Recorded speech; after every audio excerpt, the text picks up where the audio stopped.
They were facing south. Is that bad? So north is bad? What? Oh, so that's what it means, huh? Yeah, that's interesting. Yeah, thanks. July 15th, 1951. In the first year of this war, the tide turned and turned again. The UN forces were pushed to the far south of Korea, and the communist forces were pushed to the far north. But the fighting has still gone on week after week. This week, though, something happens that may change the future of this conflict. This week, ceasefire negotiations begin.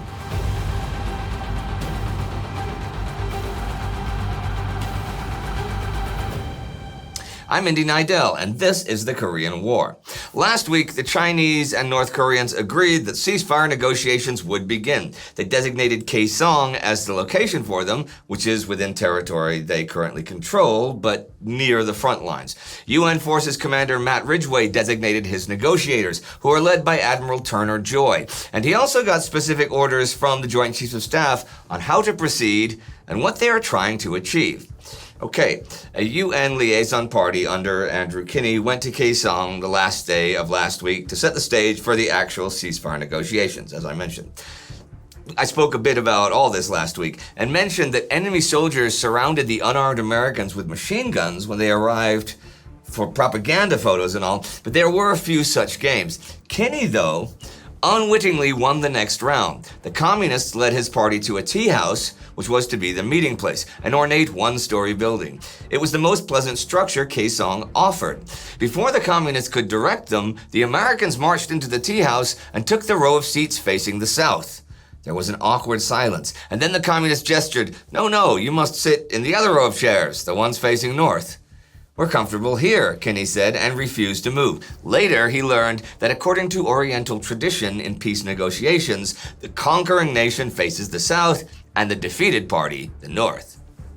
Kinney gives them the list of the UN delegates, again, I went over it last week, and asks for one in return. The Chinese and North Koreans recess for a couple hours to review the list, and it seems they have selected equal-ranking officers. They announced that KPA, North Korean, Colonel General Nam-il will head their delegation. And who is Nam-il? Well, he is Korean only by birth, and his family fled to Siberia to escape the Japanese decades ago. He is a citizen of the USSR. He was a captain in the Soviet Red Army fighting the Germans at Stalingrad. He was the chief of staff of a Red Army division that entered Warsaw in January 1945. Returning to Korea post-war, he was Minister of Education, and last year, he helped the Defense Ministry plan the invasion of South Korea. He's been around.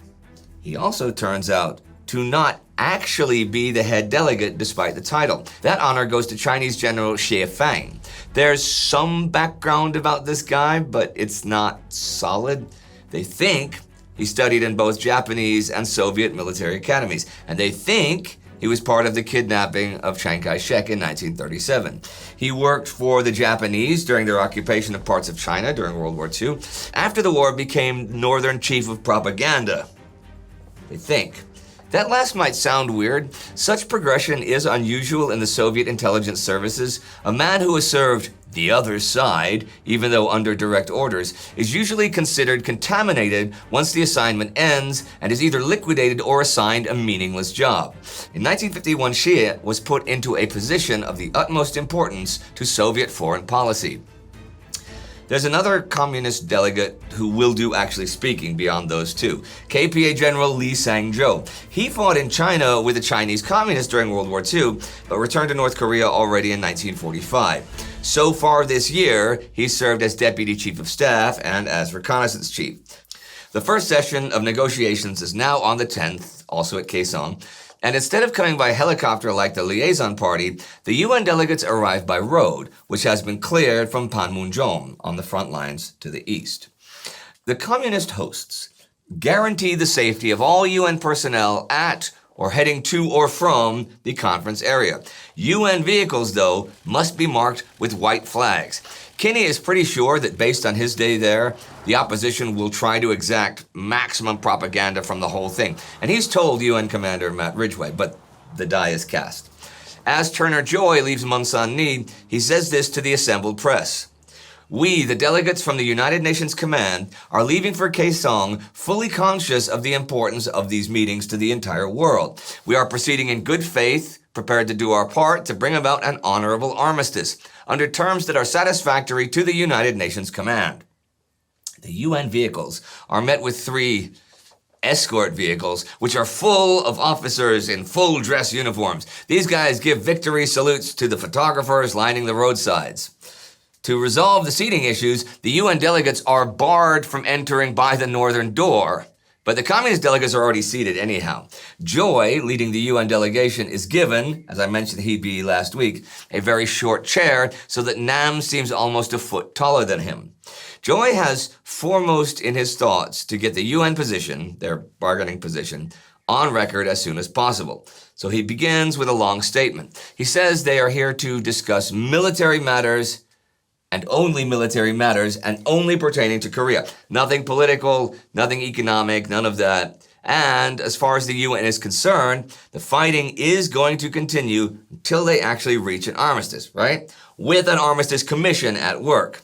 He has a 9-point agenda that he and the other UN delegates have drawn up, like a meeting agenda. It goes: 1. Adoption of the agenda. 2. Authority for the Red Cross to visit POW camps and their locations. 3. Discussion limited to only military stuff and only about Korea. 4. Hostilities in Korea will end under conditions that would assure they won't be resumed. 5. They agree on a demilitarized zone. 6. They set up a military armistice commission and agree what it shall do, who's on it, and what authority it has. 7. They agree on how military inspection teams will work within Korea. 8. Who will be on these teams and what are their specific functions? And 9. Arrangements for POWs. Neidell says, why not just forget all this and just go back to June 1950 before the war, with both sides pulling back to beyond the 38th parallel and all foreign troops leave Korea. How about that? And an immediate ceasefire and a 20-kilometer demilitarized zone on the parallel. They do this, they swap POWs, and boom, peace. To Joy, the communist proposals were overly simplistic. He wished a formal agenda in which disputing points were laid out one by one for discussion and resolution. Removing foreign troops from Korea was a political matter, for the United States would not abrogate its right to keep armed forces in a friendly nation by invitation. Accepting the communist terms would recreate the situation that had prevailed when the North Koreans invaded a year ago and would tilt the military balance to the Chinese. Their terms offered no verification that Peking's volunteers would be withdrawn. But Joy's opposition has plenty of stuff that they want to talk about. Here's another quote at you. Immediately, it became apparent that the Communist delegation intended not only to discuss the proposed ceasefire, but everything up to and including the kitchen drain. Immediately, they would not agree to an agenda. Immediately, they made sharp protest at Turner Joy's use of the word communists. There were no communists in Kaesong, but only Inmin-gun and Chinese volunteers. On the other hand, they used terms such as that murderer Rhee and the puppet of Taiwan quite freely. Well, that's the first day. Day 2 features an argument over the Red Cross visiting POW camps. Neidell says this is political and it shouldn't even be discussed. Funny enough, the official U.S. Army history of the talks agrees with this, saying, well, he's right, it's a non-military matter. There is also this. Ridgway has given Joy instructions to make big issues about freedom of movement for the UN delegates in the conference area, about access for the Western press, and about the gun-waving communist guards, and that they won't negotiate further until this stuff is dealt with. Joy reads this, but then he says he wants an answer first thing in the morning. That was not Ridgway's idea. As he angrily wires Joy, he was supposed to read the statement and just hand it to the communists. This would bring action, not commentary, since the statement was one of intent. Well, Ridgway gives Joy a real dressing down in the evening, but well, tomorrow's another day. On the 12th, Neidell says no, they won't admit the Western press. And Joy says the UN delegation is either returning with the press or just not returning. The stand put the burden squarely on the communists. They must accept either the newsmen or a delay in the negotiations. But the communists pressed the UN to the limit. When the newsmen appeared at Panmunjom as part of the UN convoys, the communists refused the vehicle's passage. True to his threat, Choi ordered the convoy turned around. 2 days of talks between the liaison staffs followed, and the communists capitulated. Yep, the Western press will be allowed, and armed soldiers will not. They are to be kept beyond a perimeter circle around Kaesong and the road to Panmunjom.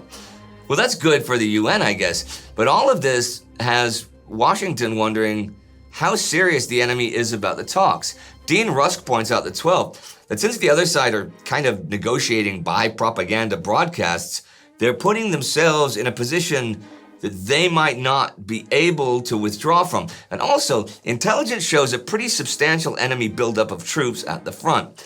And Choi is having issues as the week comes to an end. Agenda issues, since he sees the agenda as stuff to discuss, and the opposition sees it as conclusions in their favor. Choi actually makes an analogy, comparing it to try to set up a baseball game. The American agenda might be to 1. Choose where it will be played. 2. Choose what time it will be played. 3. Select and agree on umpires. While the communist agenda might be 1. Agree that it's played in Shanghai. 2. It's a night game. And 3. There will be Chinese umpires. Well, obviously, the negotiations will continue into next week because nothing firm has been decided as this week ends. Battle plans are still being made, of course. Ridgway is preparing for operations that he thinks would further destroy enemy forces and maybe help force a quick settlement at Kaesong. On the 10th, the Joint Chiefs actually lift restrictions on Ridgway's operations so he can expand the lines if he wants to. 8th Army has Operation Overwhelming tentatively scheduled for September 1st. This has been designed by 8th Army Commander Jim Van Fleet at Ridgway's request, and it pictures an advance from the Kansas line to the Pyongyang-Wonsan line. However, as we've seen, Van Fleet would prefer to defend the Kansas line and thinks that operating from Kansas, he could actually do more to hurt the enemy. Ridgway also, of course, must consider possible high casualties in such an operation and the possibility that negotiations at Kaesong will not produce any settlement. Also, today the 15th, U.S. 2nd Division completes its relief of the 1st Marine Division in the U.S. 10th Corps sector. 2nd Marine Division is also designated to lead the attack for any operations against the Punch Bowl. They are flanked by the ROK, South Korean, 5th and 7th Divisions. The Punch Bowl is the Western nickname for the Haiyan Basin in Yanggu County. In the U.S. on the 10th, the Marine Corps will accept 7,000 draftees to help bolster its force of 194,000 troops to bring it closer to its authorized strength of 204,000. This is the first time the Marines have drafted men since World War II. And that, ladies and gentlemen, is it for this week of the war. It is a week that is totally dominated by the events at Kaesong, and that will continue into next week. There's some other news from U.S. 10th Corps this week, though. Well, specifically from today, July 15th. Ned Almond is relieved from Corps Command and is replaced by Clovis Byers. I'll talk about Byers next week. Almond is reassigned to go back to the States and become Commandant of the U.S. Army War College. This is in many ways the end of an era. Almond, you will remember, was Douglas MacArthur's main acolyte when MacArthur was running UN command, and was responsible for some extremely questionable and controversial actions and orders, and for ignoring or misreading intelligence time and again last fall. While Almond does have fans in 8th Army, I'm quite sure there are many people that are not at all sad to see him go. End of an era? Yeah, I think so. Really, a hard, final stop to the end of the Douglas MacArthur era. The times, they are a-changin'. And as those times a-change, myself and your other heroes from Time Ghost we will be, right? You other heroes? Say hi. Hi. You can say hi too, Clara. Hi. Yeah. Well, that hero too, will be here to record it and to present it to you, and that is thanks to the efforts of the Time Ghost Army. And you too can be part of this by joining the Time Ghost Army at timeghost.tv or patreon.com. Steve Warner is the Army member of the week here, and these are the newest commissioned officers. Do not forget to subscribe, and I will see you next time.